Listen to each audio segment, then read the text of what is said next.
Brianna Smith standing by live from the Spartanburg County Detention Center tonight. Brianna.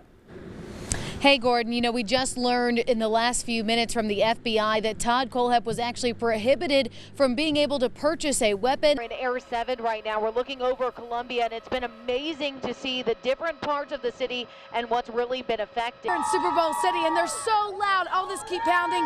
Lots of stuff going on around the area. Online court records show that Sheriff Lewis has been indicted on obstruction of justice charges as well as misconduct in office. Do you have anything to say as his legal counsel? Well, actually, I'm the Sheriff's Office legal counsel. I'm not Will Lewis's attorney, but actually, I'm hearing it for the first time from you.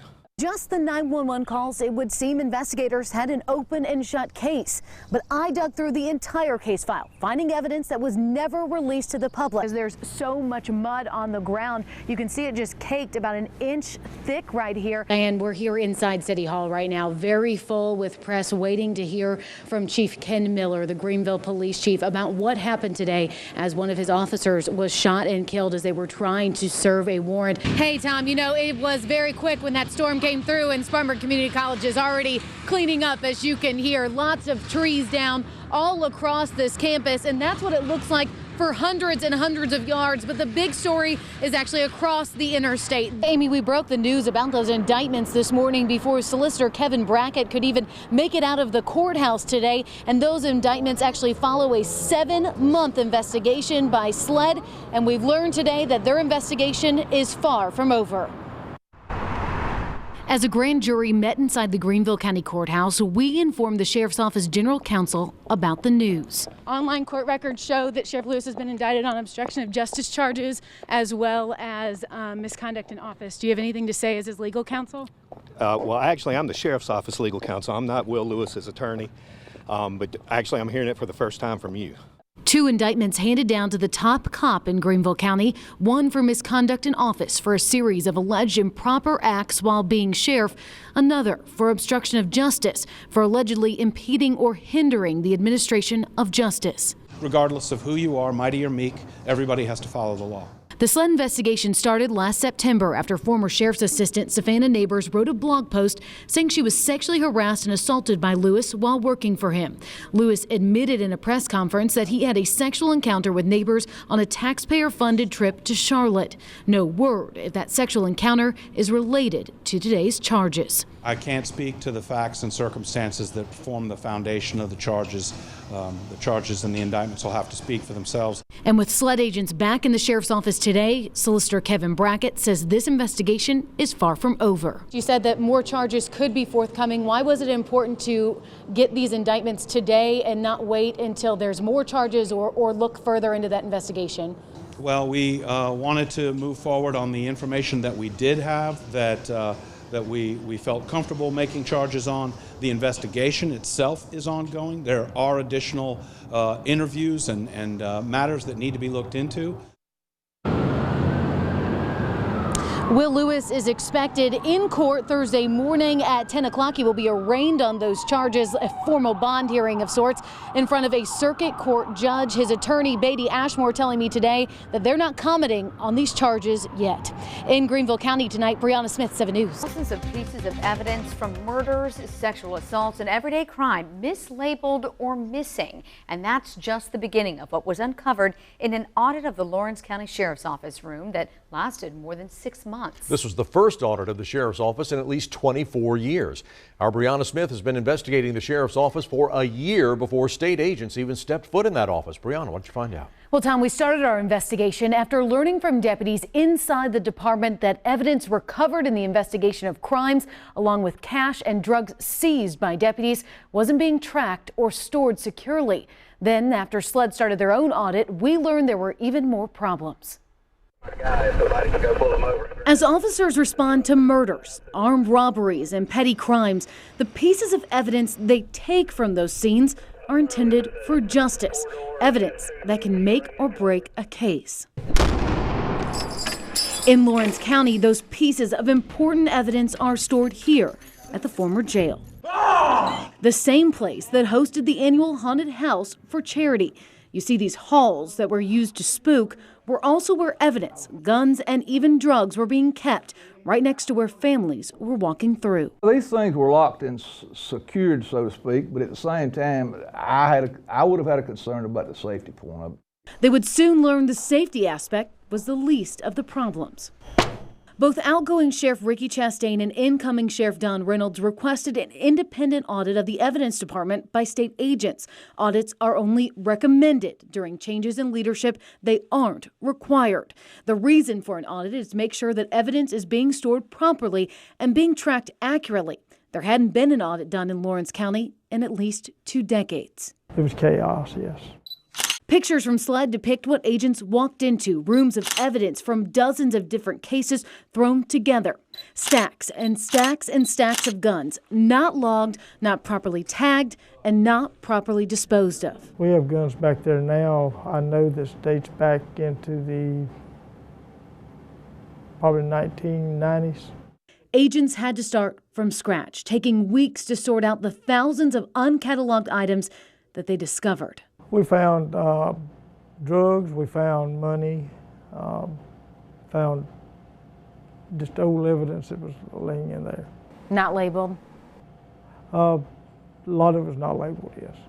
The audit revealed 391 pieces of evidence were missing, along with 6 guns. It also revealed that $380 were missing from 1 case. Pieces of evidence that were surely important to dozens of cases here in Lawrence County. The only problem is with little paperwork, they were unable to find out what cases were impacted by that missing evidence and what justice may have been denied. If you're not being accountable with the evidence, you don't have too much leg to stand on.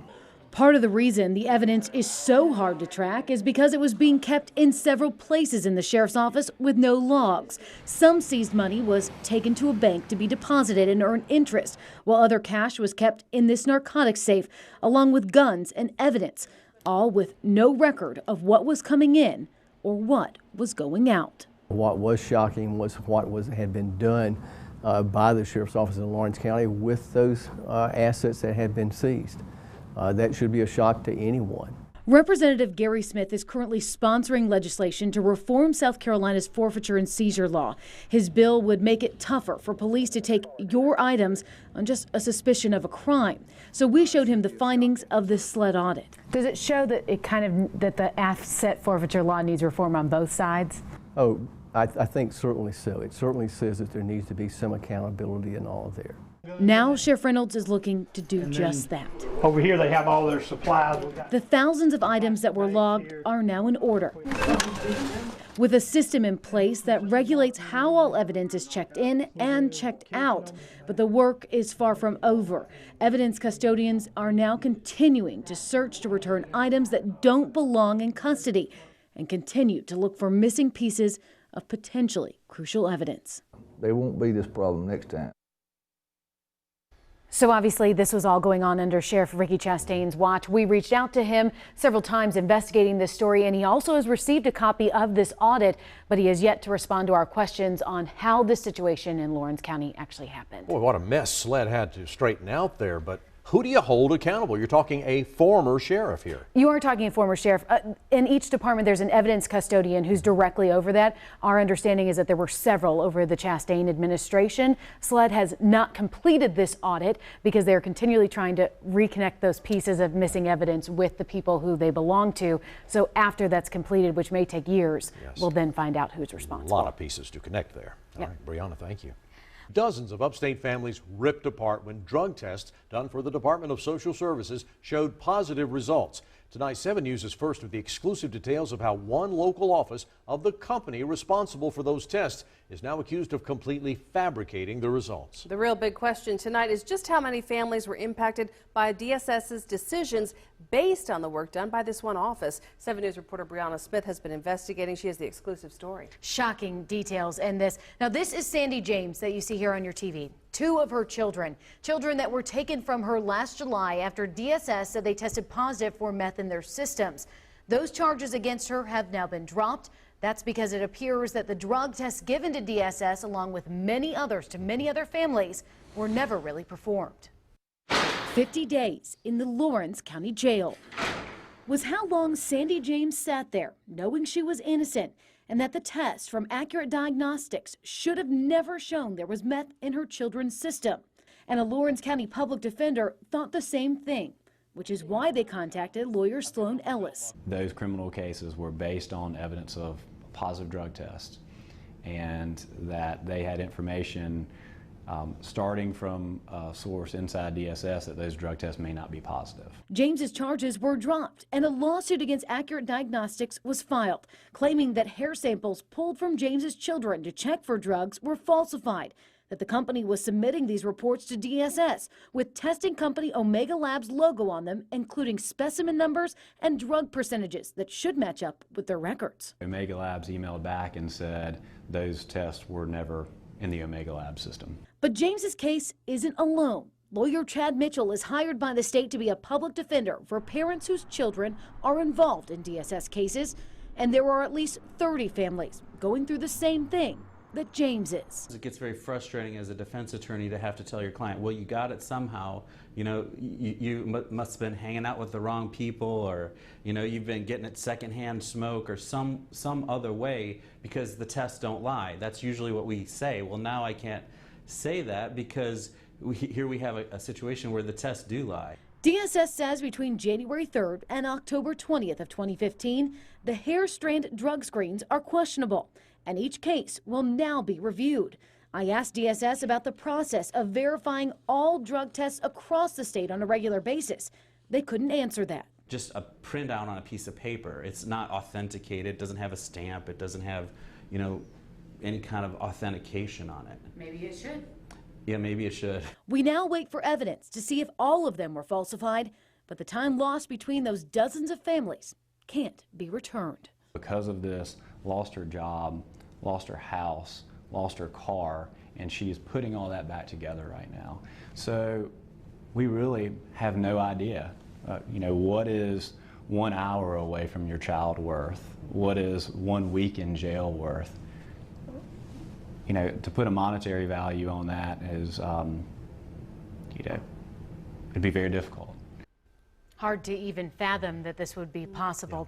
DSS tells us that they ceased business immediately with Accurate Diagnostics in Lawrence County in October. That was once they were made aware of this issue going on. They continue to work with that company, though, throughout the state. They have a contract with them in their other locations. They believe this is just a centralized problem.